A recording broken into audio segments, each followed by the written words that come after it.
The first thing Commander Jay felt was cold. Not the gentle cold of winter morning, but the deep, bone-breaking cold that comes from being frozen for a very long time. His body felt heavy, like he was made of stone instead of flesh and blood. Slowly, his eyes opened. Above him, bright white lights hurt his vision. He tried to move his fingers, but they felt stiff and strange. The sound of machines filled the air around him. Beeping sounds, humming sounds, and the soft whisper of air moving through tubes. "Welcome back, Commander," said a voice. It was soft and familiar, like someone he knew from long ago. "Please stay still. Your body needs time to remember how to work again." Jay tried to speak, but his throat felt dry as sand. He made a small sound like a whisper. "Water is coming," the voice said. "You have been sleeping for a very long time. Your body forgot how to do simple things, but do not worry, you are safe."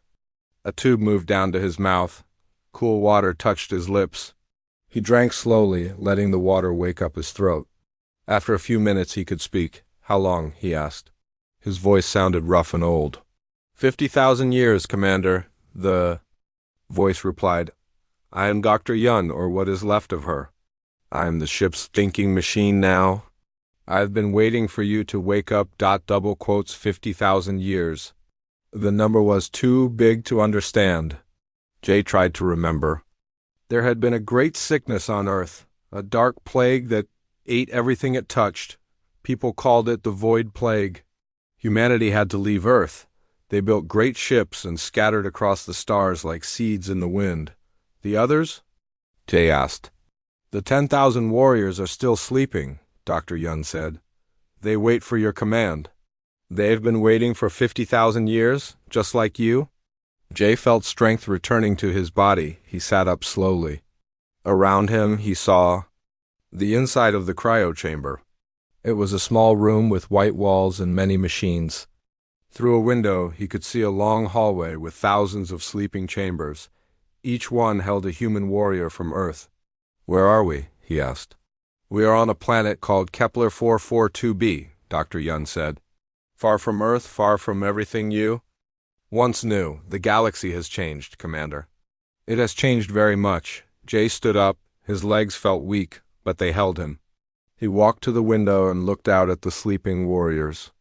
These were the last soldiers of Earth, the final army of humanity. They had volunteered to sleep until they were needed again. "Tell me about the galaxy," Jay said. "Sit down, Commander." "This will take time to explain." Jay sat in the chair next to the window. Dr. Young's voice came from speakers in the walls. "Humanity is gone," she said. "The other races think we are just old stories now. They call us the ghost species. They say we were monsters who fought wars across the stars, then disappeared into nothing." But we left because of the plague," Jay said. "We left to save ourselves." "Yes, but they do not know that. They think we were destroyed or that we destroyed ourselves. Some say we never existed at all. We are like dragons in children's stories to them." Jay felt anger growing in his chest. "Who rules the galaxy now?" "Three great powers," Dr. Yun said. "The Crux Empire, the Hive Collective, and the Stellar Dominion. They have divided all the stars between them. They keep other species as slaves. They fight each other for more territory, more resources, more power. The Crux Empire is made of reptile-like beings. They are strong and cruel. They love war and conquest. The Hive Collective is made of insect-like creatures. They think as one mind, like ants in a colony. The Stellar Dominion is made of energy beings. They think they are better than all other life forms." Jay looked out at his sleeping warriors, 10,000 of Earth's finest. Soldiers who had fought in the last wars of humanity. Men and women who had chosen to sleep instead of finding new homes among the stars. "What about this planet?" he asked. "It belongs to the Crux Empire now. They use it as a mining world. The native people, the Kellans, are their slaves. The Kellans are peaceful beings who never learned to fight.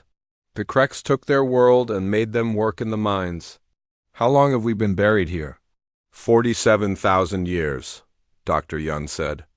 "The ship crashed during the Great Evacuation. We buried ourselves deep underground to hide from the Kreks. The native Kellans helped us. They have kept our secret for all these years. Jay walked around the small room. His body was getting stronger. With each step, he could feel his old training coming back. His mind was clearing like fog lifting from a mountain. Our weapons? He asked. All working, already. Our technology is far beyond what the galaxy uses now. While they fought each other for 50,000 years, they also became lazy. They forgot how to build better things. They forgot how to fight smart wars. Our ships? The Eternal Dawn is more than just a sleeping ship, Commander. It is a war machine. It can build new ships, new weapons, new armor, everything we need to fight. Jay stopped walking. He turned to look at the sleeping warriors again. Each one was a story. Each one had left behind family, friends, a life on Earth. They had chosen to sleep so that someday maybe they could help humanity survive. Commander, Dr. Yun said, I must tell you something else. The Kreks have found our dig site. They are coming to investigate. We have perhaps one day before they arrive. Jay felt a smile on his lips. It was not a kind smile. It was the smile of a soldier who had been sleeping for 50,000 years and was finally ready to wake up. Then it is time, he said. Time to remind the galaxy that humans are not just stories. We are real, and we have returned. He walked to the control panel and placed his hand on it. The machine read his palm print and DNA. All around him, lights began to blink. The great ship Eternal Dawn began to wake up, just like its commander. Dr. Yun, Jay said, begin the awakening protocols. Start with the officers. It is time to see what 50,000 years of sleep has given us. The galaxy was about to remember why humanity was feared, and this time they would not be running away. The first officer to wake up was Major He. She opened her eyes just like Jay had, slowly and with confusion. But unlike Jay, she was ready to fight in seconds. Commander, she said, sitting up quickly, what is our situation? We have been sleeping for 50,000 years, Jay told her. The galaxy has changed. New powers rule everything. And we have been discovered. Major He was a small woman, but she had the eyes of a hawk. She had been the best tactical mind in the Earth Defense Force. Her job was to find the enemy's weakness and attack it. How long before they reach us? She asked. Less than one day, Jay said. Then we need more people awake. Who else is coming up? Captain Wu is next. Captain Wu was a big man with gentle hands. He could fix anything, build anything, or make anything work better. When he woke up, the first thing he did was look around at all the machines. These systems are still running after 50,000 years? He asked with surprise. That is impossible. The ship fixed itself, Dr. Yun explained. It learned to repair and improve while you slept. I made it better. Captain Wu smiled. Show me everything. I want to see what we have to work with. Next came Lieutenant Ran. She was young, maybe 25 when she went to sleep. Her job was to talk to people, to listen to enemy communications, and to make sure their own messages got through.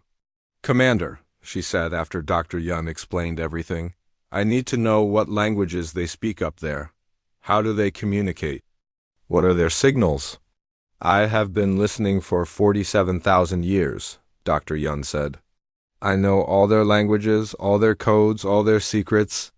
Last to wake up was Sergeant Han. He was a soldier. Big, strong, and mean. When he needed to be. He had trained more infantry fighters than anyone else in the old Earth armies. So we are going to fight? He asked. Maybe, Jay said. First we need to know what we are fighting. The 5 humans gathered in the command center of the Eternal Dawn. It was a large room with many screens and control panels. Through the main window, they could see the rocky walls of the underground cave where they had been hiding. Dr. Yun, Jay said, show us what is above us. The main screen lit up. They could see the surface of the planet through hidden cameras. It was a brown and gray world with red skies. Large machines moved across the land, digging deep holes. Small figures worked around the machines. The Kellans, Dr. Yun said. The native people, they are forced to work in the mines. The Kreks take all the metals and leave nothing for the Kellans. Where are the Kreks? Major, he asked. The screen changed. Now they could see a large base built on a hill. Strange ships sat on landing pads. The ships looked like flying spears, long and sharp. Creatures walked around the base. They were tall, with green skin and long tails. Their heads looked like snake heads, but they walked on 2 legs. Ugly, Sergeant Han said. There are about 5,000 Kreks on this planet, Dr. Yun said. They have 50 ships and many weapons, but their weapons are not very good. Show us their weapons, Captain Wu said. The screen showed Krek soldiers carrying long guns that shot bright energy beams. They wore armor that looked thick and heavy. Energy weapons, Captain Wu said, probably plasma-based.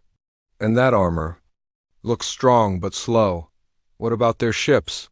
Major, he asked. Fast but not very smart, Dr. Yun said. They rely on speed and numbers? Their shields are good, but their weapons are not accurate. And our weapons? Jay asked. Dr. Yun smiled. At least it sounded like she smiled. Our weapons are much better. Let me show you. The screen changed again. Now they could see the inside of the Eternal Dawn, long hallways filled with sleeping chambers. But beyond those, they could see weapon storage rooms, vehicle bays, and manufacturing areas. We have 10,000 warriors, Dr. Yun said. But we also have equipment for 50,000 weapons, armor, vehicles, ships. Everything we need to fight a war. What kind of weapons? Sergeant Han asked. Kinetic rifles that can shoot through their armor like paper. Plasma cannons that are 3 times more powerful than theirs. Smart missiles that never miss. And personal shields that can stop anything. They have. Captain Wu was looking at readings on his control panel. Dr. Yun, these power levels, how is this possible? While you slept, I learned. I studied every signal from space, every piece of technology the aliens used. I made our ship better. I made our weapons better. I made everything better. How? Much better, Major, he asked. Their technology is like throwing rocks, Dr. Yun said. Ours is like throwing lightning bolts. Lieutenant Ran was working at her station. Commander, I am picking up their communications. They are very basic, no encryption, no security. It is like they forgot how to hide their messages. What are they saying? Jay asked. The mining supervisor is complaining about production. The base commander is bored. The ship captains are arguing about who gets to go back to the homeworld first. She paused. They are not expecting any trouble. Good, Major, he said. Lazy enemies make easy targets. Jay walked to the main window and looked up at the rocky ceiling above them. Somewhere up there, alien creatures were enslaving peaceful people and stealing their world. 50,000 years ago, humanity had run away from the Void Plague. They had scattered across the stars to survive, but now they were back. And they were not running anymore. Dr. Young, Jay said, scan the planet. I want to know everything. How many Kellans are there? Where are they kept? How are they treated? Scanning now, Dr. Young said. After a few minutes, she spoke again. There are 2 million Kellans on this planet. Most are in work camps near the mines. They are treated badly. Many are sick. Many are dying. Children? Lieutenant Ran asked. Yes, many children. They are forced to work in the smaller tunnels where adults cannot fit. Sergeant Han made an angry sound. Child slaves. The Kreks do not see them as people, Dr. Yun said. They see them as tools. When a tool breaks, they throw it away. Jay felt the old anger growing in his chest. This was why humanity had been warriors.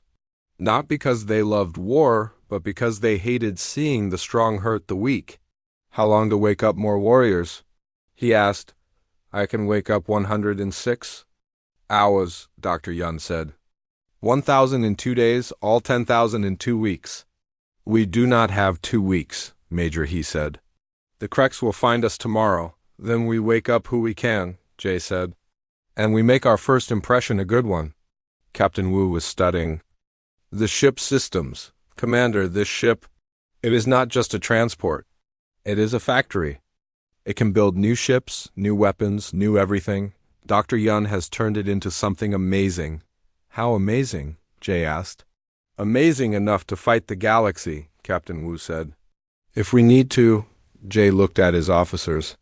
4 people who had slept for 50,000 years, but they were ready to fight. They were ready to remind the galaxy what humans could do. Then let us get ready, he said. Tomorrow the Kreks will learn that humans are not just old stories, we are real. And we do not like bullies. First contact and demonstration, the Kreks patrol arrived at dawn. Commander Jay watched them through the hidden cameras as 3 of their flying ships landed near the dig site.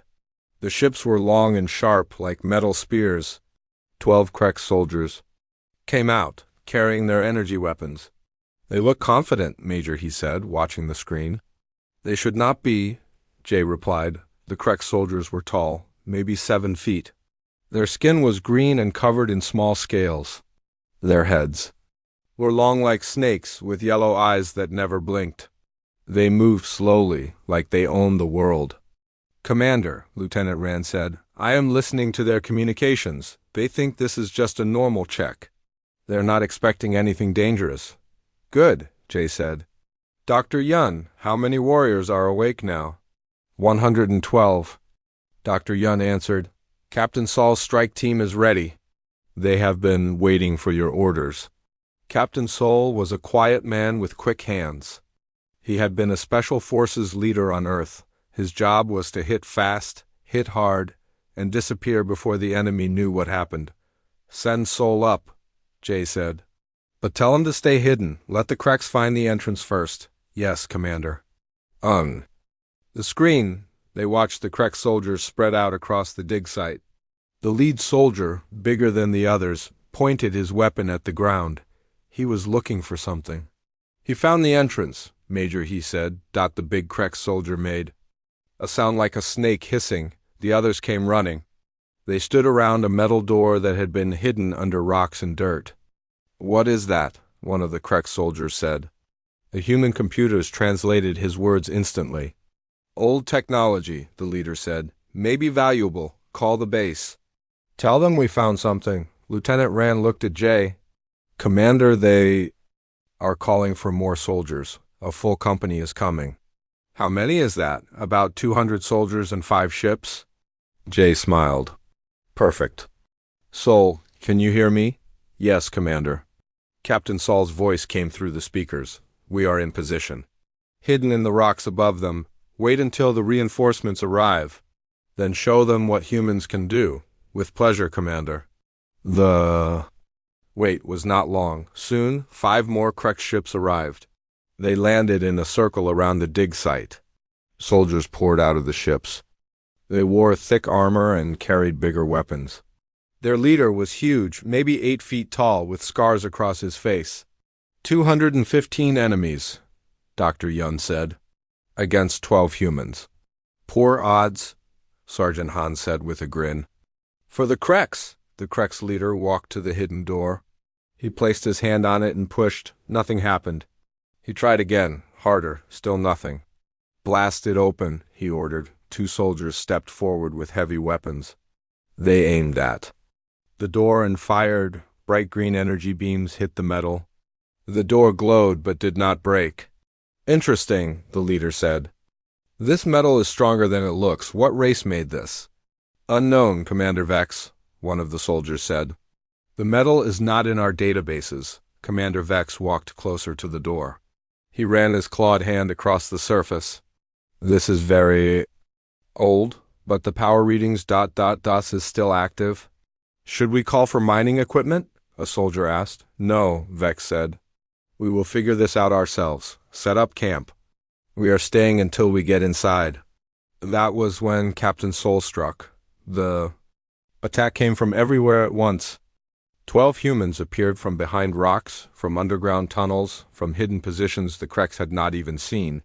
They moved like shadows, like ghosts, like death itself. The human weapons made no sound. They fired invisible bullets that moved faster than light.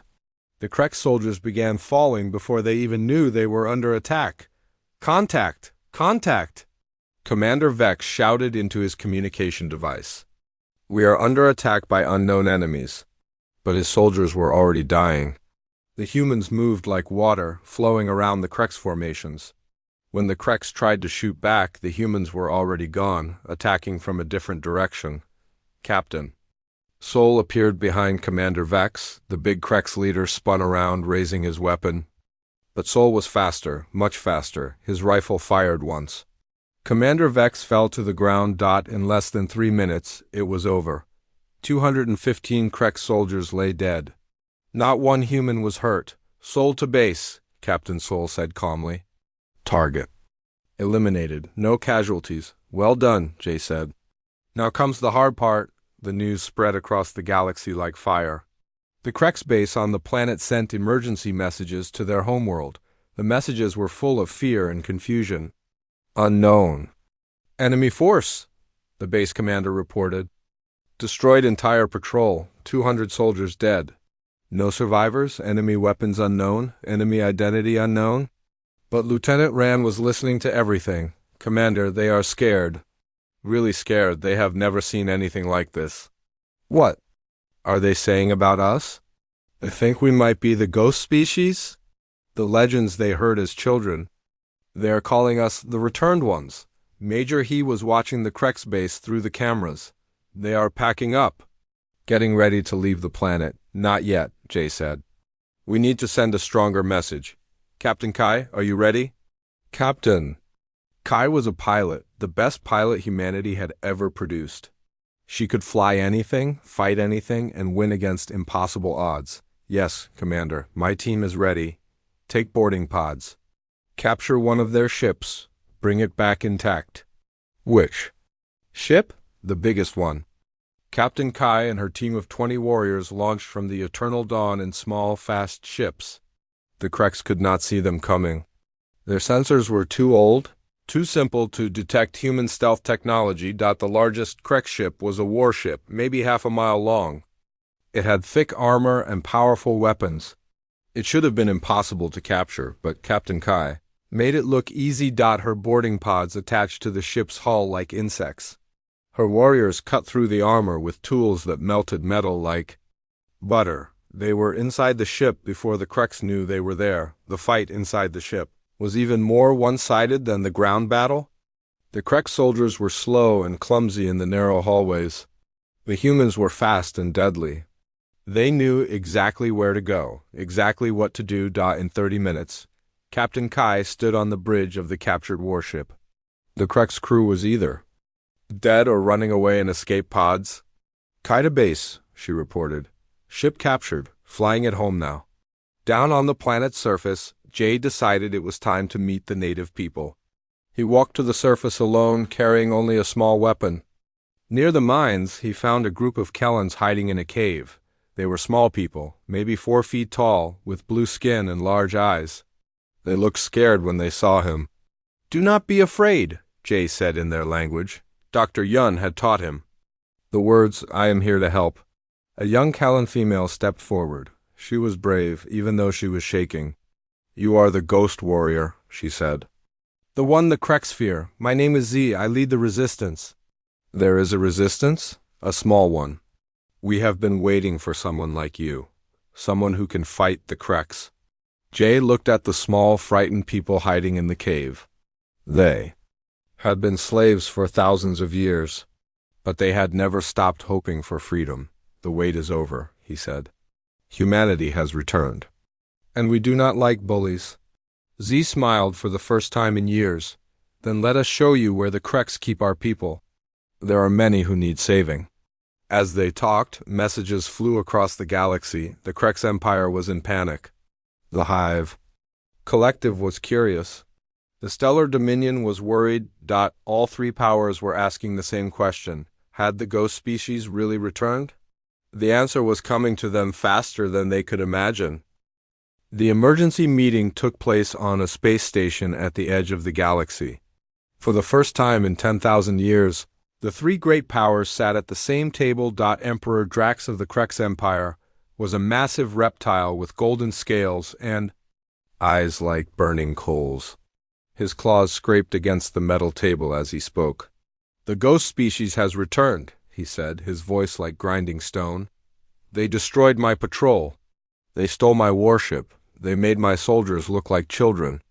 Across from him sat the Hive Queen, a creature that looked like a giant insect with wings of glass. She spoke with a voice that sounded like 1,000 voices at once. "We have heard the reports," she said. 12 warriors killed 200 of your soldiers. This should not be possible." The third being at the table was different from the others. It had no solid body, just energy that glowed like a star. This was Overlord Zenith of the Stellar Dominion. "The humans were always dangerous," Zenith said, his voice like music made of light. "That is why we were happy when they disappeared. But now they are back." Emperor Drax slammed his fist on the table. "They are just one ship, one small group of primitives who got lucky. One ship that captures our warships like toys, the Hive." Queen said, "One small group that fights like demons. We cannot ignore this. What do you propose?" Zenith asked. The Hive Queen leaned forward. "We unite, all 3 empires. We gather our fleets and destroy them before they can wake up more warriors." "Work together?" Drax laughed, but it was not a happy sound. "We have been enemies for 20,000 years. And we will be enemies again," Zenith said. "But first we deal with the humans, then we can go back to fighting each other." Within hours, the greatest military force in galactic history was gathering. The Krex Empire sent 20,000 warships, each one bristling with weapons. The Hive Collective sent 15,000 ships that moved like a swarm of angry bees. The Stellar Dominion sent 10,000 ships made of pure energy. 40-5,000 warships. Enough firepower to destroy entire star systems, but they were not done. Each empire also sent their slave species. The Krex brought their Vorlok shock troops. The Hive brought their Nexus drones. The Stellar Dominion brought their Phantom fighters. In total, more than 50,000 ships headed toward Kepler 442, the largest fleet ever assembled in the galaxy, on the planet below. Commander J watched the approaching fleet through the ship's sensors. The number of enemy ships was so large that Dr. Yun needed 3 screens to show them all. 53,427 ships, she reported.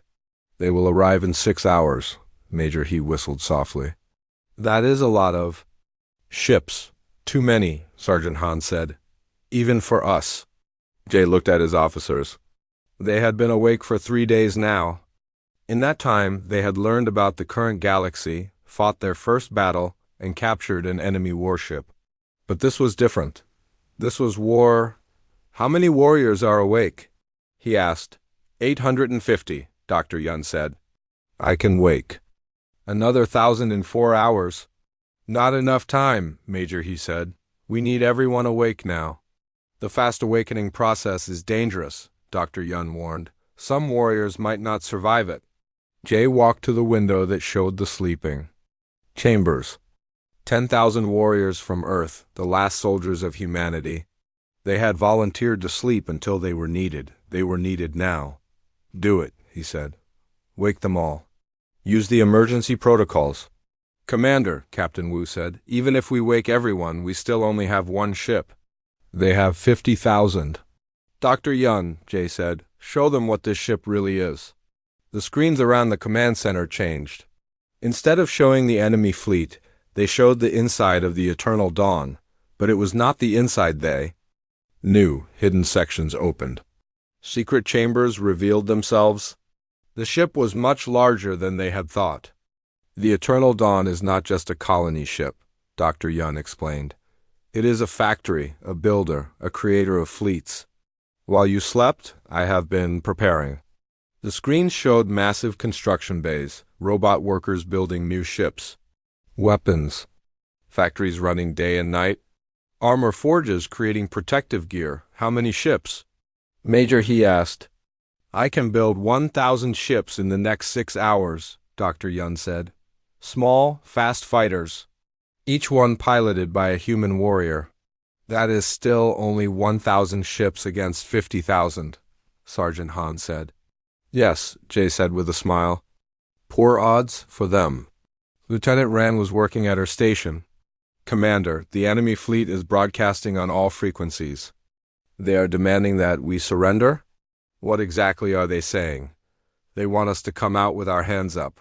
They promise to kill us quickly if we do not resist. How kind of them, Major He said. Commander, Captain Wu said, the construction bays are ready. The first batch of fighters will be done in 2 hours.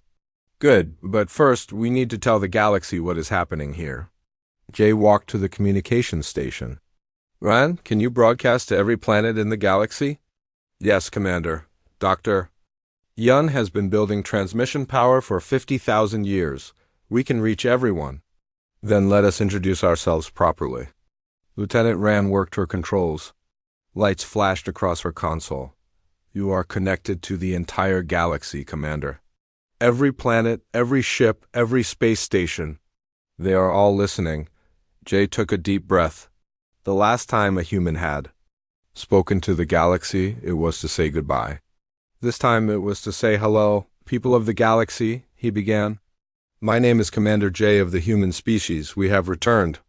Across the galaxy, billions of beings stopped what they were doing. They listened to the voice of a species they thought was just a legend. We left 50,000 years ago to escape a great plague. We scattered across the stars to survive. But we never forgot our home galaxy. We never forgot the people who live here. On thousands of worlds, the enslaved species looked up at the sky. We have been watching. We have seen what the three empires have done. We have seen the suffering, the slavery, the cruelty. We have seen worlds destroyed for profit and people treated like animals. To those who enslave others, your time is over. We are humanity. We do not like bullies. We do not accept cruelty. We do not allow the strong to hurt the weak. To those who suffer under oppression, your liberation is at hand. We have returned not as conquerors, but as liberators. We will free you from your chains. The three empires have sent 50,000 ships to destroy us. They think we are weak, because we are few. They think we are primitive because we are old. They are wrong. We are humanity. We are the species that conquered our own world, then reached for the stars. We are the species that turned deserts into gardens and darkness into light. We are the species that never gives up, never surrenders, and never abandons those who need help. The war begins now. Choose your side wisely. And the transmission ended. Across the galaxy, there was silence. Then on 1,000 worlds, the enslaved species began to whisper a word they had not dared to say in centuries. Freedom.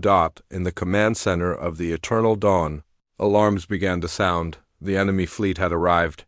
50,000 ships filled the sky above Kepler 442 like a dark cloud. They are targeting the planet, Major He reported. They plan to destroy the entire world. Then we stop them, Jay said. All warriors to battle stations, launch all fighters. Today, the galaxy remembers what humans can do. Deep in the ship, 10,000 warriors woke up at the same time. They had been sleeping for 50,000 years, but they were ready to fight. 50,000 alien ships opened fire on the planet at the same time. The sky turned bright with energy beams and plasma bolts. Mountains melted, oceans boiled. The air itself seemed to burn, but the humans were ready. The eternal dawn rose from its underground hiding place like a giant metal mountain. Its shields glowed blue as enemy fire hit them. The ship was huge, much larger than any alien vessel, but it moved like a dancer. All fighters launch. Commander Jay ordered. 1,000 human fighters poured out of the Eternal Dawn's launch bays. They were small, fast ships that moved like angry wasps. Each one was piloted by a human warrior who had trained for this moment their entire life. Major Bin led the space fighters. She was a small woman with steel in her voice and fire in her eyes. Her fighter squadron hit the alien fleet like a knife through paper. Stay together, she called to her pilots. Remember your training. Hit fast. Hit hard. Disappear. The alien fleet was massive, but it was also slow. The three empires had different fighting styles, different technologies, different ways of thinking. They had never fought together before. The humans used this against them. Krek ships on the left, Major Bing called. They are slow but tough. Hit their engines. Hive ships in the center, called Captain Era, leading the second squadron. They move together like a school of fish, break their formation. Stellar Dominion ships on the right, called Colonel Tay, commanding the third group. They are fast but weak. Hit them with everything. The human fighters moved like they were dancing. When the Krek ships tried to surround them, the humans were already gone. When the Hive ships tried to swarm them, the humans split apart and attacked from 6 different directions. When the Stellar Dominion ships tried to run, the humans were already waiting for them. Emperor Drax watched the battle from his command ship. His claws dug into his chair as he saw his mighty fleet being torn apart by tiny human fighters. How are they doing this? He roared. They are outnumbered 50-1. They fight like they know exactly what we are going to do, his admiral reported. Like they can read our minds. They cannot read minds. Drax snapped. They are just lucky, but it was not luck. It was 50,000 years of Dr. Yun listening to alien communications, studying alien tactics, learning alien weaknesses. The humans knew exactly how their enemies would fight, because they had been preparing for this day for centuries. The Hive Queen watched her ships fall like leaves in a storm. They are not fighting like individuals, she said to her commanders. They are fighting like a single mind, like us, but better. Impossible, her war leader buzzed. No species can match the hive mind. Then explain why we are losing, the Queen said coldly. On the planet below, the Kellen people watched the battle. In wonder, Z stood on a hilltop with other resistance members, looking up at the sky full of fire and light. They are really doing it, she whispered. The ghost warriors are winning. How can so few fight so many? Asked an old Kellen beside her. Because they are not fighting for conquest, Z said. They are fighting for freedom? Our freedom? The battle raged for hours. Human fighters danced between giant alien ships, striking at weak points, disappearing before the enemy could respond. The eternal dawn moved through the fleet like a mountain that had learned to fly, its massive weapons tearing apart anything that came too close. But the real turning point came when the slaves began to fight back on ships throughout the alien fleet. The slave species had been forced to work as crew members. They had watched their masters panic as the humans attacked. They had heard the messages of freedom that Lieutenant Rand was broadcasting on every frequency, and they decided they had suffered enough. On a Krek's battleship, the Vorlak slaves turned on their masters. The Vorlaks were strong, much stronger than the Kreks, but they had been beaten down for so long they had forgotten their strength. Now they remembered, on a hive ship, the Nexus drones stopped following orders. For the first time in their lives, they chose to think for themselves. They turned their weapons on the hive creatures that had enslaved them. On a Stellar Dominion vessel, the Phantom fighters refused to launch.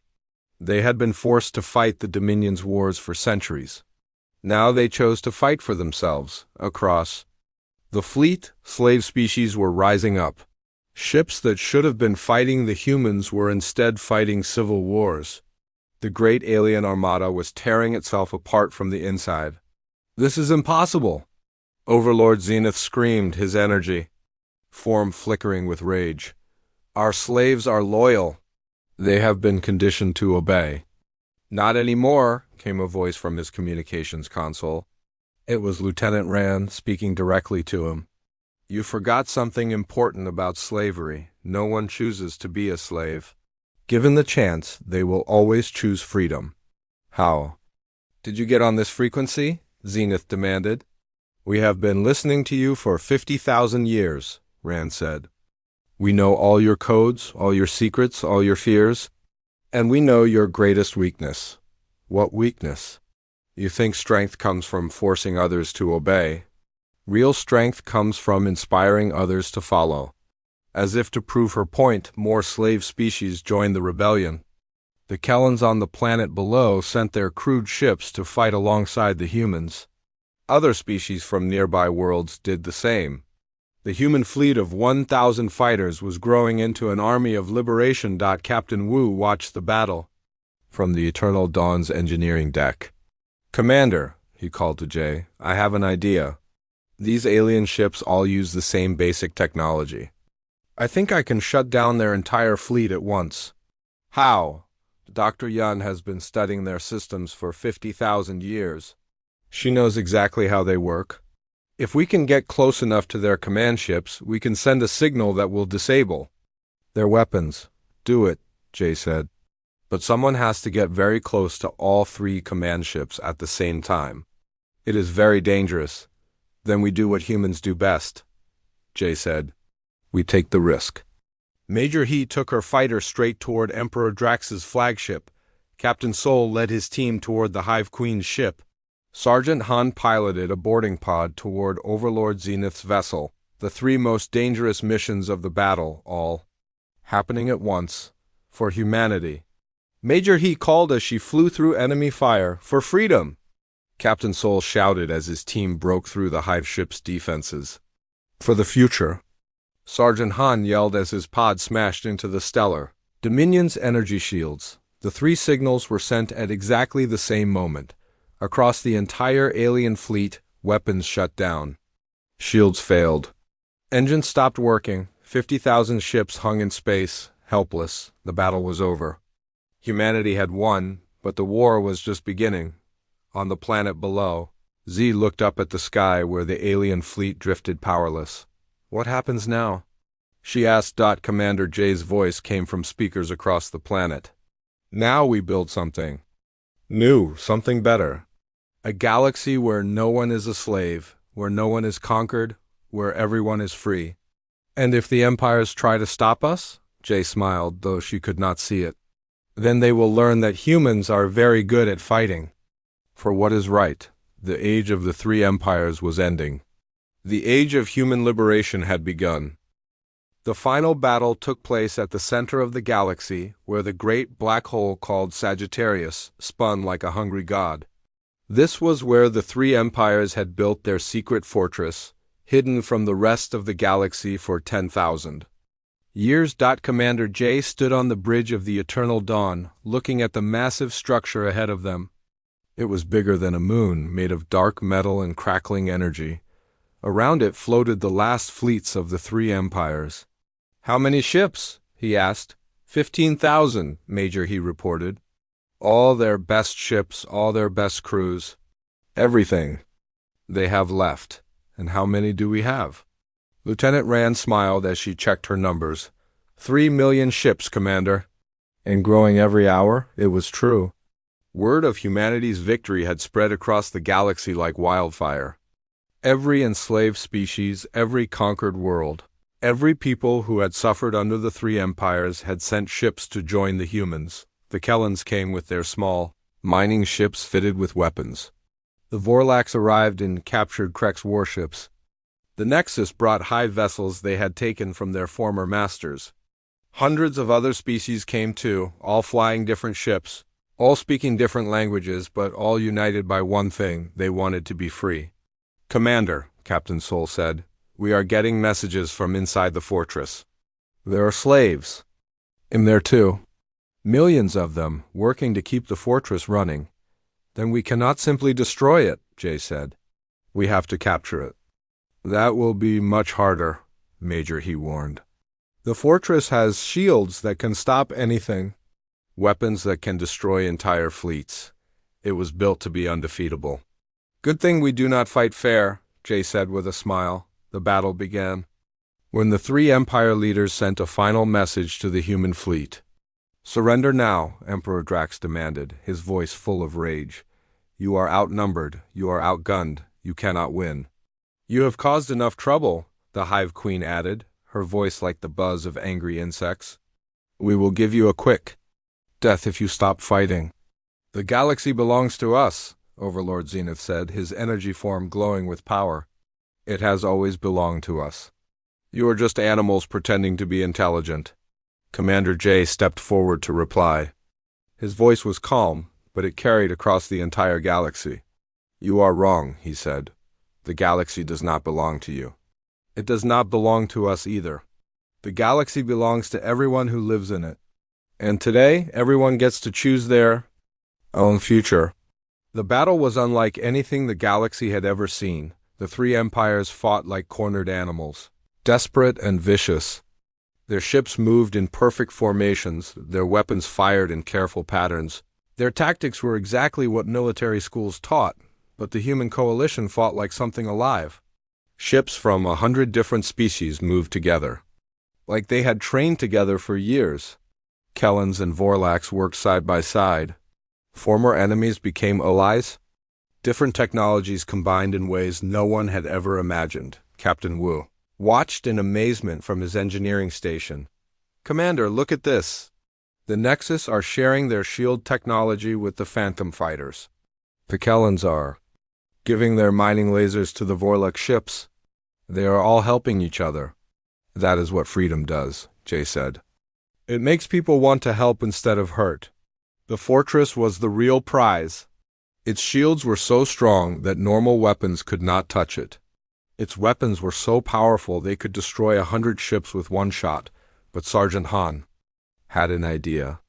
"Commander," he said, "what if we do not attack the shields from outside? What if we attack them from inside?" "How?"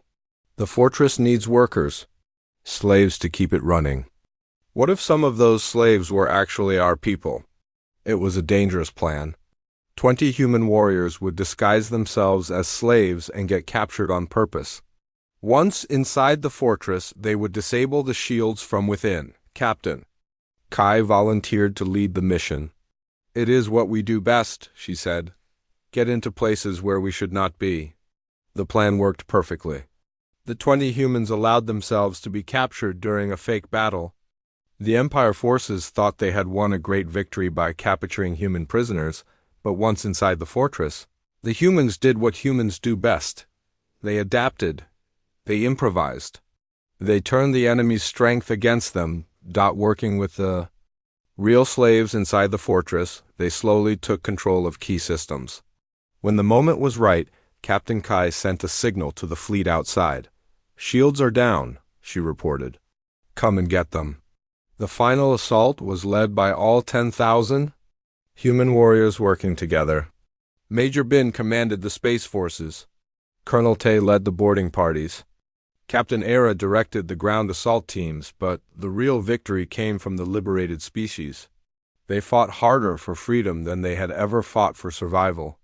They fought like people who had something worth fighting for. Emperor Drax was captured trying to escape in a small ship. The Hive Queen surrendered when her own former slaves surrounded her. Overlord Zenith simply faded away, his energy form dissolving into nothing. The three empires were finished. In the weeks that followed, representatives from every species in the galaxy came together to build something new.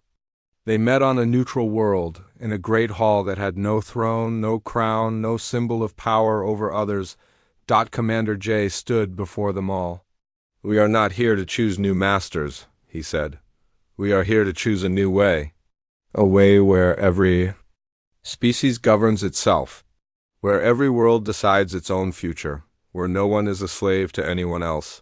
The new Galactic Council was not perfect.